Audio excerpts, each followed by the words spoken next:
Sir,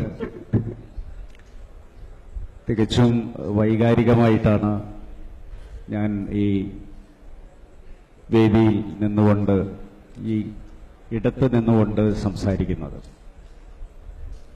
1957 April 29 അന്ന് Rosamma Punnoose pro tem സ്പീക്കറായി എല്ലാവർക്കും സത്യപ്രതിജ്ഞ ചെയ്തു കൊടുത്തു.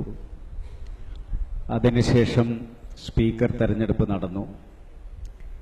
ഐക്യകണ്ഠേനയാണ് അന്ന് ആർ ശങ്കരനാരായണ തമ്പി സ്പീക്കറായി തെരഞ്ഞെടുക്കപ്പെട്ടത്.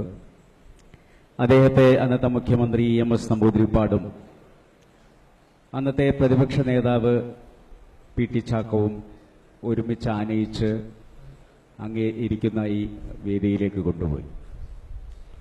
അതിന് സാക്ഷിയായി മന്ത്രിസഭയിൽ EMS നമ്പൂതിരിപ്പാട്, അതുപോലെ തന്നെ C. അച്യുതമേനോൻ തുടങ്ങി VR കൃഷ്ണയ്യർ വരെയുള്ള പ്രഗത്ഭ മന്ത്രിമാർ, പട്ടം താണുപിള്ളയെ പോലെയുള്ള ഒരു പ്രതിഭാശാലിയായ വ്യക്തി തുടങ്ങി ധാരാളം ആളുകൾ സാക്ഷികളായി നിന്നപ്പോൾ ഞാൻ ഇപ്പോൾ നിൽക്കുന്ന ഇവിടെ ഇതേ സ്ഥലത്ത് നിന്നുകൊണ്ട് ഒരു 30 വയസ്സുകാരൻ അന്ന് ഈ നിയമസഭയിലെ ആദ്യത്തെ കന്നിപ്രസംഗം ആ സ്പീക്കറെ അനുമോദിപ്പിച്ചുകൊണ്ട് നടത്തുകയുണ്ടായി.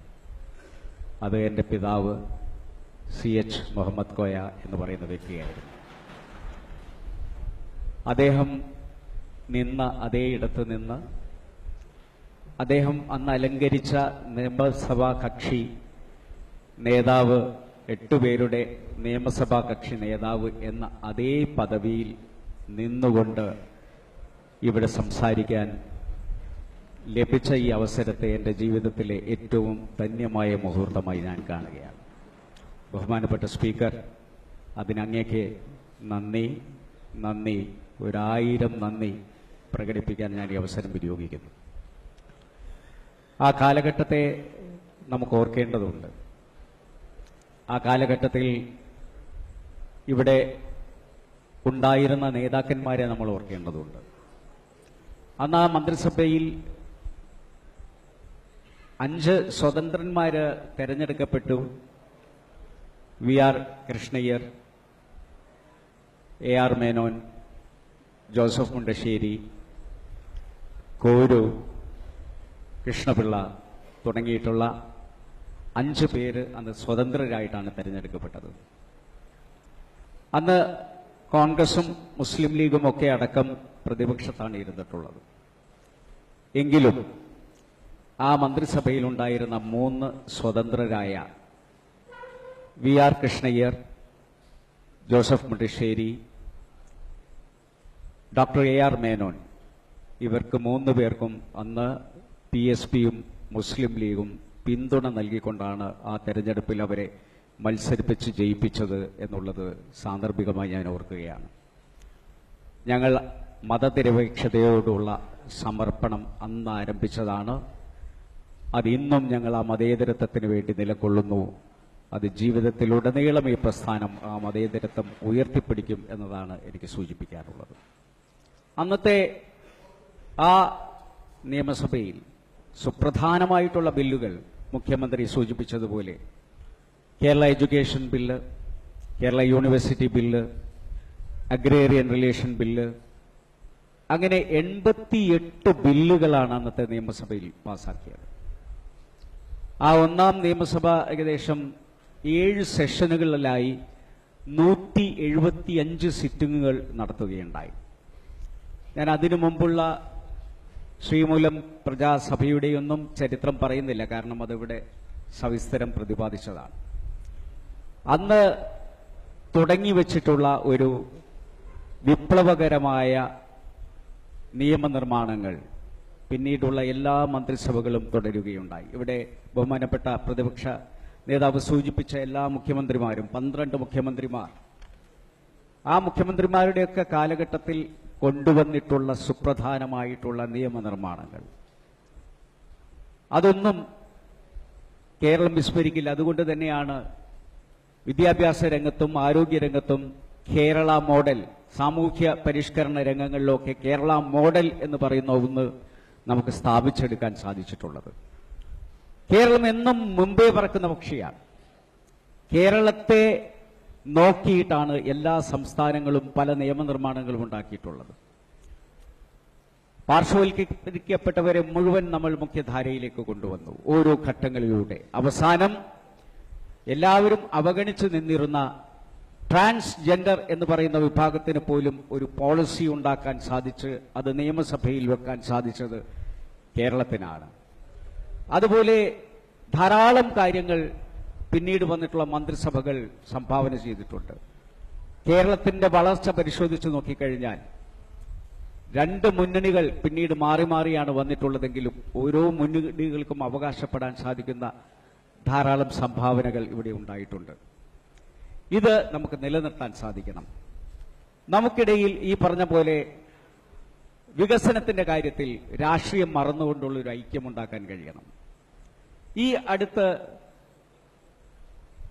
ജയലളിതയുടെ ശവസംസ്കാരത്തിന് പോയ സമയത്ത് അവിടെ ഒരേ വാഹനത്തിലാണ് കേരളത്തിന്റെ മുഖ്യമന്ത്രി പിണറായി വിജയനും കേരളത്തിന്റെ പ്രതിപക്ഷ നേതാവ് ശ്രീ രമേശ് ചെന്നിത്തലയും കേരളത്തിന്റെ മുൻ മുഖ്യമന്ത്രി ഉമ്മൻചാണ്ടിയും അവിടെ ഒരേ വാഹനത്തിൽ ചെന്നിറങ്ങിയപ്പോൾ തമിഴകം അത് കൗതുകത്തോടുകൂടിയാണ് നോക്കി നിന്നത്. വിഭിന്നമായ രാഷ്ട്രീയത്തിന്റെയും വ്യത്യസ്തമായ പ്രത്യയശാസ്ത്രത്തിന്റെയും പേരിൽ നമ്മൾ വിഭിന്നമായി നിൽക്കുമ്പോഴും ആർദ്രമായ ഒരു മനസ്സോടുകൂടി മനുഷ്യൻ എന്ന നിലക്ക് നമുക്ക് തോളുരുമി നിൽക്കാൻ കഴിയും എന്ന് ഇന്ത്യക്ക് മുഴുവൻ കാണിച്ചു കൊടുക്കാൻ സാധിക്കുന്ന ഒരു സംസ്ഥാനമാണ് കേരളം.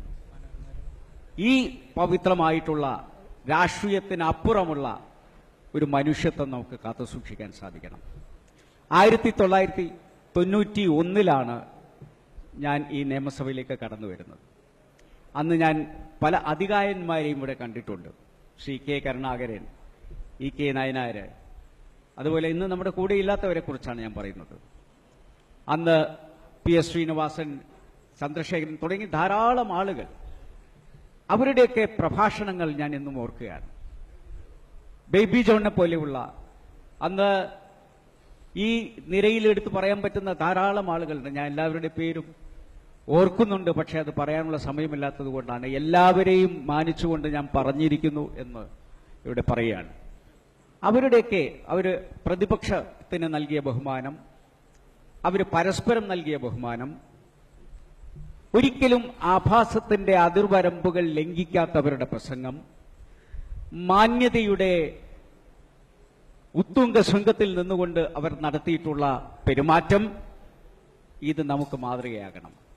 ആ പൂർവ്വസൂരികൾ ചലിച്ച വഴിക്ക് നമുക്ക് ഒരു പെരുമാറ്റച്ചട്ടം ഉണ്ടാക്കാൻ കഴിയില്ല. അങ്ങനെ എങ്കിലും ആ പൂർവ്വസൂരികളെ ഓർത്തുകൊണ്ട് നമ്മളും നമ്മുടെ ജീവിതത്തിൽ നമ്മൾ ഉപയോഗിക്കുന്ന പദങ്ങളിലും നമ്മൾ ഉപയോഗിക്കുന്ന മാന്യമായ പെരുമാറ്റത്തിലും ആ പൂർവ്വസൂരികളുടെ പാത പിൻപറ്റിക്കൊണ്ട് പോകാൻ സാധിക്കും എന്നൊരു പ്രതിജ്ഞ ചെയ്തുകൊണ്ട് വേണം ഈ നിയമസഭയിൽ നിന്നും നമ്മൾ ഇറങ്ങിപ്പോകാൻ എന്ന ഒരു അഭ്യർത്ഥന കൂടി ഞാൻ മുന്നോട്ട് വെക്കുകയാണ്. നമ്മൾ സാധാരണ ഖണ്ഡന മണ്ഡനങ്ങൾക്ക് വേണ്ടി, രാഷ്ട്രീയ വാഗ്വാദങ്ങൾക്ക് വേണ്ടി അധികം സമയം ചെലവഴിക്കുന്നു. അതിന്റെ പേരിൽ നിയമനിർമ്മാണം, ഇത് നിയമനിർമ്മാണ സഭയാണ്.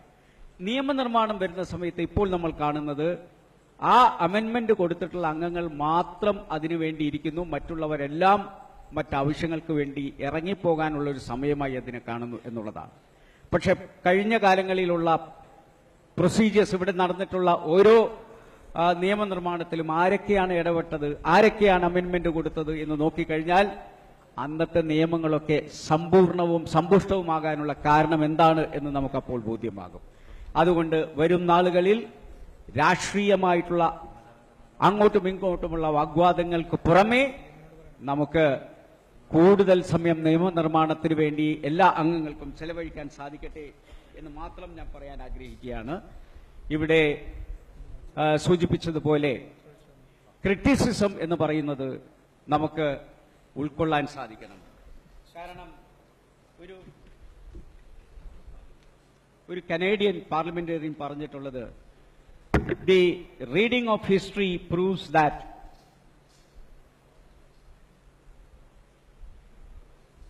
Always the freedom dies when criticism dyes.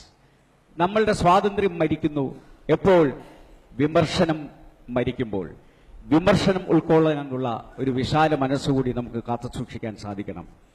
ഞങ്ങളൊക്കെ പാടിയ ഒരു പാട്ടാണ് ഈ നിയമസഭ വിട്ടുപോയപ്പോൾ ഈ മനോഹര തീരത്ത് ഇനിയൊരു ജന്മം കൂടി തരുമോ എന്ന്.